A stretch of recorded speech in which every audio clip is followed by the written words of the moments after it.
Welcome back to Movies Explained. Today's film is a sci-fi action from 2017 titled Attraction. The film opens in Moscow, Russia, where a realist girl named Julia doesn't believe in the existence of anyone other than humans in the entire universe.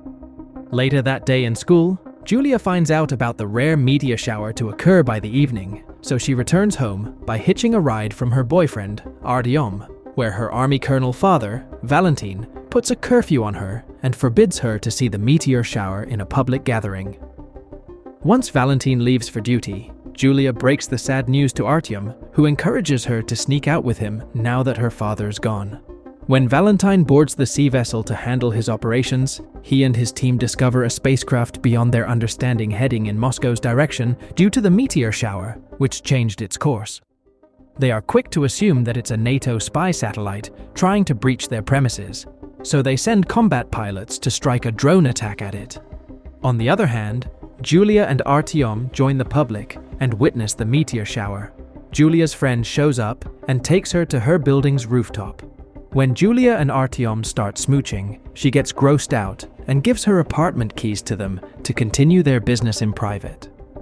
Back on the military side, the jets attack the spacecraft, which destroys the rings orbiting around it in anti-clockwise movement and causes the craft to crash. Julia's friend witnesses the spacecraft headed right in her direction at full speed. The ship wipes her out with a blink of an eye and destroys the building, due to which Julia almost slips out of the building straight from the bed, but Artyom holds her hand. The crashing spacecraft doesn't stop there and continues to damage resident buildings and kill hundreds of people. While the news reporters spread the word about the event out in the world, Valentin is ordered by the chief of police to head straight to the crash site to contain whatever they find there. A media guy also tags along with them and provides exaggerated insights to news channels. Artyom takes the unconscious Julia outside and hitches a ride from a cop. Valentin and his squad reach the crash site, where they come across a robot-like creature. The media guy tries welcoming the creature with too many words, but the creature inflicts pain on him without coming into physical contact. Later, Valentin is presented in front of the defense ministry, where the higher-ups feel threatened and plan to destroy the remaining ship. But Valentin suggests giving the extraterrestrial beings space and time to fix their ship and leave Earth without provoking them, since this is what the alien has communicated to him personally. Back on Julia's side, she regains consciousness in a hospital and becomes angry to find out her friend was wiped out during the attack. She also watches the news reporting of evacuating residents and putting up a fence within a 1-kilometer radius of the crashed ship. Julia joins Artyom and waits for her father to show up, who takes her back home. She gets disappointed when she finds out Valentin has brought over his mother to keep an eye on Julia during his duty hours. The next morning, Julia waits for the school bus outside and becomes depressed to see an airtight military truck showing up with all her classmates inside it. She joins them and gets to school, only to pick a fight with her teacher, who's excited upon humankind finally coming into contact with an extraterrestrial race for the first time. Julia throws a tantrum while protesting to kick the aliens out for the damage they've caused. She goes home and steals her father's gun, only to convince Artyom and his friends to tag along with her to cross the fence and do something about the aliens. Since the fence is heavily guarded by the military, Artyom takes the group to an abandoned treatment facility, from where they cross the fence without getting seen by the army. Artyom puts Julia in a random car for her safety and goes to the destroyed mart under Julia's friend's building. There, they find an object beyond their understanding and start messing with it. Julia sneaks out of the car and goes to her friend's apartment, where an alien crawls its way up. Julia panics and starts shooting at the alien, but she tips over and falls off the tall building. The alien grabs her hand and saves her. Julia stops panicking when the alien flashes its real face through his armor, which is similar to human form.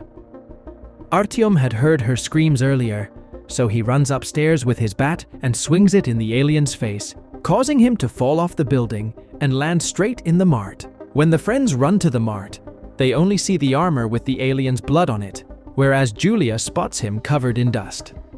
The friends take the armor back to their garage.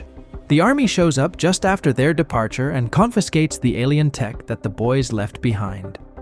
Meanwhile, the boys hang the armor in their garage like a trophy. When Julia goes home, she regrets not helping the injured alien, so she sneaks back to the mart and brings the alien back in her Jeep. She then brings along a kid named Google for help, since he's specializing in medicine in her school. Given the fact that their anatomy is similar to humans, Google suggests taking the alien to an actual hospital to treat him. Julia calls in a favor from her father's friend, who works at a hospital. Disguised as doctors, they rush the alien to the hospital's infirmary, where they check his blood type and find out he has type A blood. Julia realizes she has the same type and decides to donate her blood. Google passes out while trying to jab a needle in Julia's arm, so she extracts her blood and injects it in the alien's body. Later, Julia notices the scales on the alien's arm and tries to touch them, which awakens the alien momentarily and magically transfers his bracelet onto her wrist. She brings the alien home with Google and ties him up. Google assures taking care of the alien in full confidentiality and sends Julia back home, where she discovers during the shower what the bracelet actually does. It makes the water dance in directions. Julia moves her arm with the bracelet. Meanwhile, the army brings back the confiscated piece and discovers that it brings movements in water. When everyone in the defense ministry gathers for a meeting, the scientist brings to light what they found happens to be a missing piece from the alien's craft, and it has led them to find out that most of their ship is made up of water, which now needs a lot of water to fix itself.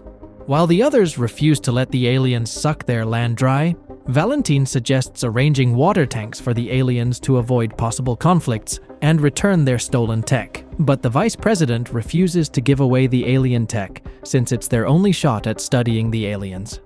The next morning, Google shows up at Julia's door to tell her that the alien has woken up, who introduces himself as Hakon.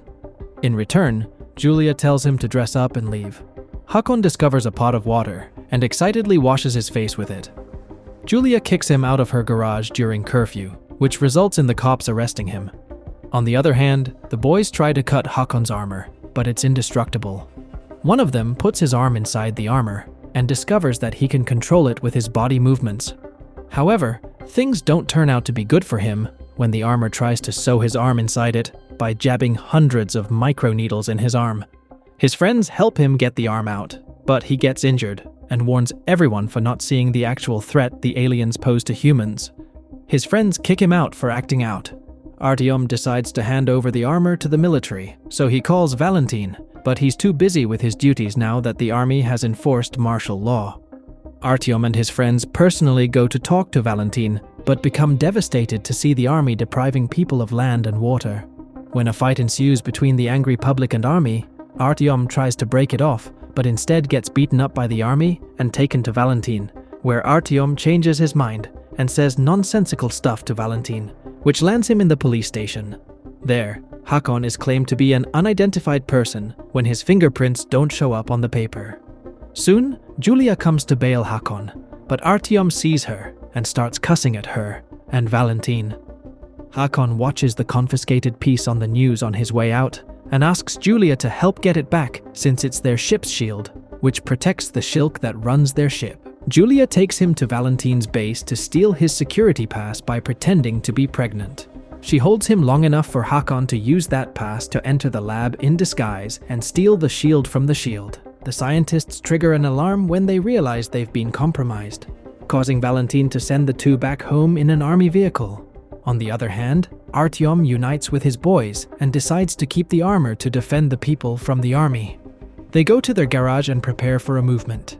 He even calls Julia to apologize for earlier and asks her to join his movement, but she ignores him and takes Hakon home until midnight, so she can sneak through the fence and get Hakon back to his ship. As they connect over food and laugh around, Valentine finds out Hakon has stolen the shilk and comes back home. Julia escapes with Hakon and hides in Google's place for a while. In the evening, she takes Hakon to a concert, where the noise prompts him to show Julia a glimpse of his planet by touching her hands. When Julia keeps suspecting his kind can be a danger to humans, he reveals that the meteor shower intervened with their cloak and pushed them to Earth. Otherwise, they would have never made contact with humans. Julia becomes teary when she realizes Haakon will part ways after midnight. Soon, the time arrives, and Julia helps Haakon get through the fence and shares her first kiss. As he's making his way towards his ship, Artyom shows up with his gang, revealing to be all updated on Julia's love affair. Out of jealousy, he beats Haakon brutally and uses profanity with Julia. Soon, the friends find the glowing shilk in their backpack, so Julia reveals he's not a human. Artyom slaps Julia, which provokes Haakon to fight back for her. One of the friends takes out Julia's gun from her backpack and shoots Haakon, but instead his own friend gets shot. The army shows up simultaneously, so Artyom runs away with his friends. While the army captures Julia and Haakon, Artyom starts posting false rumors about the aliens killing his friend on social media. With his tactics, he gathers a large number of civilians and provokes them to fight for their rights by attacking the army near the fences. Artyom goes back to the garage while the public wreaks havoc. Valentin finds out about Haakon, but still stands by the vice president's command to take charge of the fight. Julia shouts at Valentin for damaging the ship in the first place and puts a gun over her head in order to flee with Haakon. Valentin enters the fight scene with his platoon and starts subduing the civilians rather than harming the aliens. Artyom synchronizes with the stolen armor and shows up to attack Julia. He ambushes their vehicle, due to which Julia faints momentarily. Haakon fights Artyom with his bare hands and loses badly. Before the fatal blow, Julia runs Artyom with her vehicle and runs out to kiss Haakon. Meanwhile, Valentin and his army surrender in front of the aliens. Artyom comes out of his armor and shoots Julia and Haakon. Thankfully, 2 aliens take them to their ship under Valentin's supervision and put them in healing pods containing water. There, the armors open themselves, which turn out to be empty. The ship, which has a voice of its own, reveals to Valentin that Haakon was the only person originally sent to silently observe Earth for its violent and aggressive nature in Cloak, which made them prohibit themselves from ever making contact with Earth. But the meteor shower sabotaged his entire mission. However, the ship is willing to reevaluate its statement after analyzing Julia and Haakon's willingness to sacrifice themselves for one another. The film ends with Julia waking up because of Haakon's sacrifice. Everything goes back to normal when the ship takes off and leaves Earth. I hope you liked the story recap. Don't forget to like and subscribe to our channel. Thank you for watching and see you next time.